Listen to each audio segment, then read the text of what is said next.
देखिए, सबका साथ, सबका विकास, सबका विश्वास को चरितार्थ करता हुआ उत्तर प्रदेश के राजनीतिक इतिहास में पहली बार हुआ है कि समाज के हाशिए के वर्गों को, समाज के वंचित वर्गों को पहली बार हमने देखा कि 3 दलित समाज की महिलाओं ने शपथ लिया है।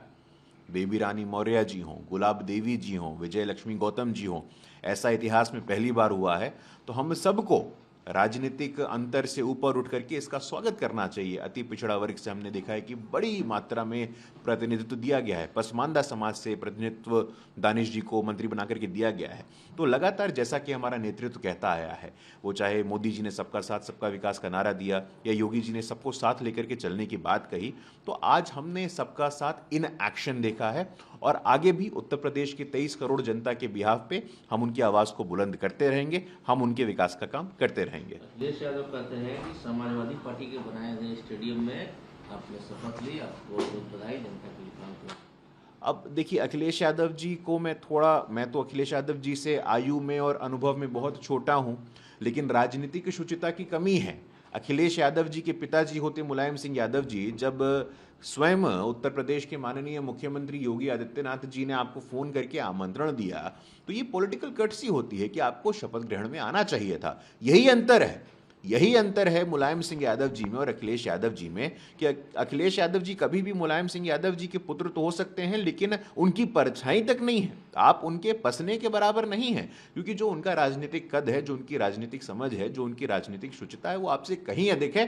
तो आपको पॉलिटिक्स में सीखना चाहिए। उत्तर प्रदेश की जनता ने आपको एक बार जवाब नहीं दिया है।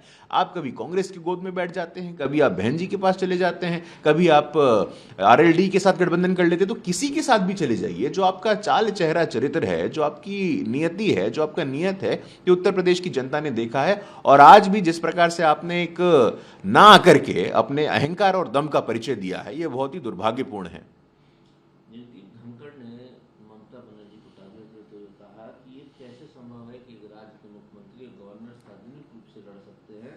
हम लोग चाहते हैं कि साथ चले, साथ काम करें, लेकिन एक हाथ से ताली नहीं बजती है। देखिए, पश्चिम बंगाल में जो हिंसा का तांडव चल रहा है, बीरभूम में पिछले कुछ दिनों से, और ये खबर पूरे देश ने देखा है कि महिलाओं और बच्चों को घर के बाहर बंद कर दिया गया और आग लगा दिया गया, जिंदा जला दिया गया। और ये तो भाई टीएमसी के ही लोग आपस में कर रहे हैं। पश्चिम बंगाल की जनता ये हिंसा का दंश कब तक झेलती रहेगी? अभी भी ममता दीदी का वही पुराना रटना चल रहा है। तो आज जब कलकत्ता का जो उच्च न्यायालय है, जो कलकत्ता का हाई कोर्ट है, उसकी आस्था पश्चिम बंगाल की सरकार में नहीं है, पश्चिम बंगाल की जनता की आस्था पश्चिम बंगाल की सरकार में नहीं है, और ये तो कांग्रेस के नेता हैं, अधीर रंजन चौधरी जी, जिनकी मित्रता होती है टीएमसी के साथ समय समय पे, उन्होंने भी कहा है कि जो बीरभूम में हो रहा है वो हिंसा की पराकाष्ठा है, वो अत्याचार और अन्याय की पराकाष्ठा है। अभी भी अगर ममता दीदी आत्ममंथन नहीं करेंगी, आत्मावलोकन नहीं करेंगी, तो ये बहुत ही दुर्भाग्यपूर्ण होगा। गुरु प्रकाश जी, झारखंड विधानसभा में सीट देखने को मिला। ये जेएमएम के नेता है लोबिन हेम्ब्रम डाउन हो गए। उन्होंने अपनी ही सरकार हेमंत सोरेन को कहा कि जो वादा किया था फुलफिल नहीं हो रहा है, मुझे बोलने नहीं दिया जा रहा है।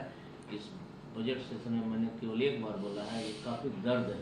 देखिए, बिल्कुल, और ये तो एक इंडिकेशन है, ये संकेत है कि झारखंड मुक्ति मोर्चा हो, समाजवादी पार्टी हो, राष्ट्रीय जनता दल हो, पूरे देश की राजनीति में जो परिवारवाद और वंशवाद को संस्थागत करने का काम किया इन पार्टियों ने, इन्होंने लोकतंत्र के साथ, लोकतांत्रिक मूल्यों के साथ अन्याय किया है। हम इसकी जितनी निंदा करेंगे वो कम होगी। आज भी आपको अपने पार्टी के अंदर, अपने संगठन के अंदर, विधानमंडल के अंदर, आप लंबे समय से झारखंड में शासन में हैं, लेकिन आप ही के विधायक, आपके आदिवासी समाज से आने वाले विधायक जब ये कहते हैं कि मुझे रोना पड़ रहा है, मुझे बोलने का मौका नहीं मिल रहा है, तो ये आपके मुंह पे एक तमाचा है। अब आप बात करते हैं जनजाति कल्याण की, और एक जनजाति समाज का जो व्यक्ति है, जो जनजाति समाज का पब्लिक रिप्रेजेंटेटिव है, जनप्रतिनिधि है, उसको विधानसभा में आप बोलने का मौका नहीं दे रहे हैं। तो ये दिखाता है कि किस प्रकार आप लोग निरशंस, महादम्भी और अहंकारी हो गए हैं। उद्धव ठाकरे कहते हैं कि अगर नवाब मलिक का संबंध दाऊद इब्राहिम से काफी लंबे समय से था, तो इंटेलिजेंस क्या कर रही थी, केंद्र सरकार क्या कर रही थी? आज अगर शिवसेना के संस्थापक और हम सबके पूजनीय स्वर्गीय बाला साहब ठाकरे जीवित होते हैं, तो उनको बहुत दुख होता, कि उद्धव ठाकरे जी इस प्रकार की बयानबाजी कर रहे हैं, नवाब मलिक और दाऊद इब्राहिम आप इनके पक्ष में आ गए हैं। जिस बाला साहेब ठाकरे ने इस देश के मान सम्मान सुरक्षा और स्वाभिमान के लिए अपना सब कुछ न्यौछावर कर दिया, आप उनके पुत्र होकर के सिर्फ सत्ता में रहने के लिए, सत्ता के लालच में, सत्ता के मोह में आप आकर के राष्ट्र विरोधी, संस्कृति विरोधी आप उनके खिलाफ जा रहे हैं, आप उनके साथ खड़े हो रहे हैं। मुझे लगता है कि ये बहुत ही दुर्भाग्यपूर्ण है। शिवसेना सत्ता के मोह में किस हद तक गिरेगी, महाराष्ट्र की जनता देख रही है और उचित समय पर आपको जवाब दिया जाएगा। ये आपको एस जयशंकर ने कहा है कि चीन से रिश्ते समान नहीं है, जब तक सीमा पर स्थिति समान नहीं हो जाती हम लोग रिश्ते समान नहीं है। देखिए, वर्तमान में जो इंटरनेशनल पॉलिटिक्स चल रही है 2014 के बाद, जैसा कि प्रधानमंत्री जी ने पहले कहा है कि हम ना तो आंख उठा के बात करेंगे, ना हम आंख झुका के बात करेंगे, हम आंख में आंख मिला के बात करेंगे। ये समानता होती है, ये इक्वालिटी होती है रिलेशनशिप में। जब कोई भी संबंधों में समानता का भाव हो तो यही होता है। इसीलिए जब तक बॉर्डर पे टेंशन है, हमारे माननीय विदेश मंत्री सुब्रमण्यम जयशंकर जी ने ये स्पष्ट किया है, आप ट्रेड की बात करेंगे, आप कॉमर्स की बात करेंगे, लेकिन भारत का ये स्पष्ट रूप से स्टैंड है कि बॉर्डर में जो स्टैंड ऑफ चाइना ने क्रिएट किया है, बॉर्डर में जो गतिविधियां चल रही हैं, बॉर्डर में शांति स्थापित होगी और ये हमारी पहली प्राथमिकता है। भगवंत मान ने कहा है कि किसी को 4 लाख, किसी को 5 लाख, ऐसा नहीं चलेगा, केवल एक पेंशन होगा। और अरविंद केजरीवाल ने कहा है कि जो हमारे नए राज्यसभा में मेंबर गए हैं वो जनता के बीच में रहे, काम करें 24/7। अब देखिए, पंजाब से आप राज्यसभा में भेज रहे हैं, उसमें कितने पंजाबी हैं? राघव चड्ढा पंजाब के रहने वाले हैं। कितने सरदार हैं? हरभजन सिंह को छोड़ दीजिए आप, तो बाकी पंजाब की जनता चतुर है। पंजाब की जनता देख रही है कि आप पंजाब में सत्ता में इसलिए आना चाहते थे कि आप पंजाबियत को समाप्त करना चाहते हैं। आप पंजाब को जो हमारे देश के अपर हाउस में राज्यसभा में प्रतिनिधित्व मिलता था, आप उसको समाप्त करना चाहते हैं, आप उसका गला घोटना चाहते हैं। आप तो पंजाब में चुनाव जीत गए हैं, आपको शुभकामना है, लेकिन पंजाब में इस प्रकार से हिंदू, सिख, दलित, गैर दलित में जो भेदभाव आप पैदा कर रहे हैं, ये पंजाब के भविष्य के लिए ठीक नहीं है। आपको शुभकामना जरूर है, लेकिन ऐसा काम करिए, ऐसी नीतियां बनाइए, ऐसे लोगों को आप प्रमोट करिए जो समाज में एकता और अखंडता और सामाजिक विकास की बात करें।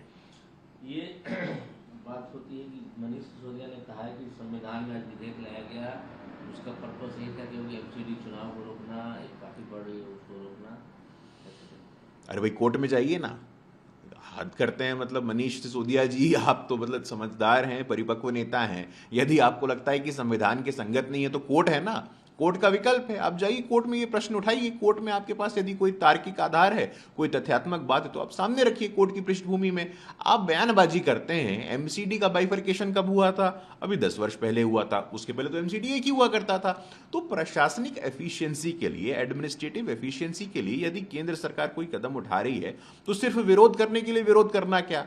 इसका राजनीति से और इसको चुनाव से जोड़ करके देखने की कतई आवश्यकता नहीं है। यदि आपको लगता है तो आप कोर्ट में जाने के लिए स्वतंत्र है, आपके पास अपनी स्वतंत्रता है, आपके पास अपनी ऑटोनॉमी है, लेकिन इस प्रकार लोगों को भ्रमित करने का काम आप ना करें तो ठीक रहेगा।